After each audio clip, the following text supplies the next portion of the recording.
Sejam todos muito bem-vindos. Hoje nós vamos falar sobre classificação de risco em urgência e emergência para realizarmos um acolhimento eficiente e seguro. No ambiente dinâmico e desafiador de um setor de urgência e emergência hospitalar, nós sabemos um papel muito importante que tem a classificação de risco. Ela é fundamental para garantir que o paciente receba o atendimento o quanto antes possível. Classificando de maneira certa, nós garantimos que isso aconteça. Temos que destacar a importância da classificação de risco.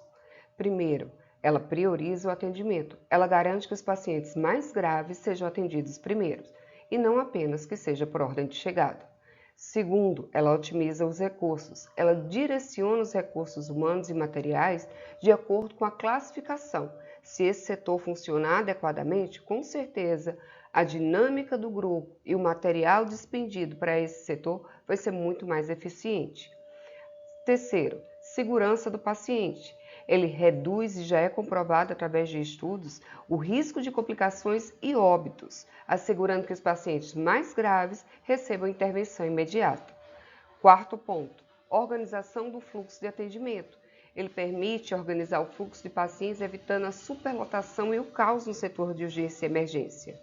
Além disso, tem o aumento da satisfação, que é melhora da experiência do paciente, uma vez que o setor de classificação de risco ele é a primeira porta de entrada para o paciente e o primeiro contato com o profissional de saúde. Existem vários modelos de classificação de risco. O mais conhecido deles é o protocolo de Manchester, que utiliza um sistema de cores para categorizar os pacientes de acordo com a gravidade e o tempo de espera recomendado. Existe outro sistema chamado ESI, que classifica os pacientes em 5 níveis de gravidade. Isso de acordo com o quadro clínico do paciente, e assim determina a demanda dos recursos, a necessidade de recursos, de pessoal para poder atender esse paciente. Já o protocolo de acolhimento com classificação de risco, ACCR, ele é um modelo brasileiro, que considera a queixa principal do paciente, os sinais vitais e a avaliação subjetiva da equipe de enfermagem. Aqui na nossa unidade, nós utilizamos o protocolo de Manchester modificado, pois o protocolo de Manchester original ele tem 5 cores: a vermelha, a laranja, a amarela, a verde e a azul. Cada cor determina um tempo de espera. Aqui na nossa instituição, nós inserimos o laranja junto com o vermelho, devido à gravidade dos quadros clínicos apresentados. Sendo assim, a emergência é dada para o paciente classificado como vermelho e o atendimento deve ser imediato. Já quando classificado como amarelo, esse paciente deve ter um atendimento de até 60 minutos e ele é classificado como um atendimento urgente. Já os pacientes que podem aguardar um pouco, ou seja, até 120 minutos, eles são classificados como verdes. Já os pacientes que podem aguardar em até 240 minutos ou até mais do que isso, eles são classificados como azul não urgente. Vamos a exemplos de cada tipo de classificação. Exemplo, o paciente classificado como vermelho. Quem será esse paciente?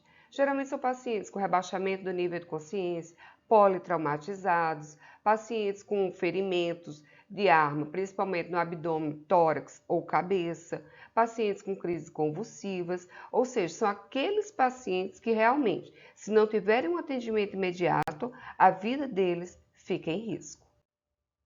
Já os pacientes classificados com a cor amarela são pacientes graves, mas que já podem esperar alguns minutos a mais, tipo uma dor muito intensa de cabeça, uma dor torácica, um paciente que já tem uma crise asmática ou história de doenças respiratórias, pacientes que têm uma dor abdominal um pouco mais forte, pacientes com sangramento vaginal, uma febre alta desde que tenha sintomas associados, esses são classificados como amarelo.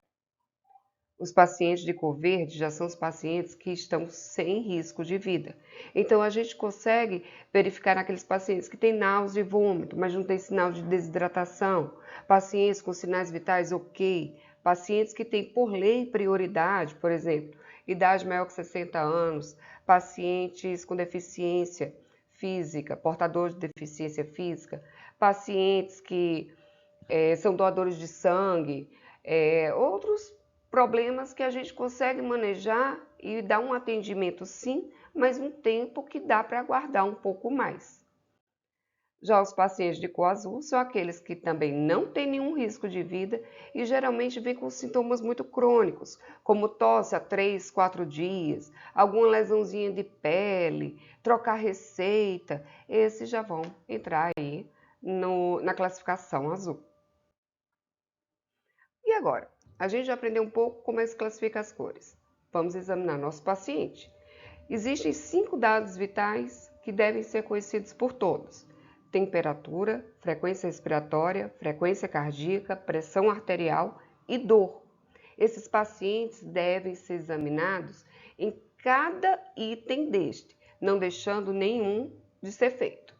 O principal é que a gente observe os dados que destaquem para a gente que existe alguma alteração do sinal vital. Por um exemplo, uma bradicardia de 40, isso não seria comum no paciente no dia a dia. Uma taquipneia com uma frequência respiratória maior que 32, calma. Então a gente já tem que abrir o sinal de alerta dentro da gente para que esse paciente venha ter um atendimento mais rápido e priorizado de acordo com a situação clínica. Mas a gente também deve lembrar que esses pacientes geralmente chegam muito atordoados, muito ansiosos, com dor, e esses sinais vitais podem estar alterados. Tente acalmá-los um pouco e verifique. Caso tenha só um momento da triagem, contato com esse paciente, faça adequadamente para não perder tempo, mas também tente reavaliar esses dados vitais depois. Sendo assim, vem o momento da coleta das informações. Converse com o paciente, seja claro nas suas perguntas, escute tudo, mas sempre guie a conversa com o paciente, tendo em vista que o atendimento de acolhimento, ele visa buscar na conversa com o paciente os pontos essenciais para a triagem. Então esteja atento aos sinais e sintomas de alerta.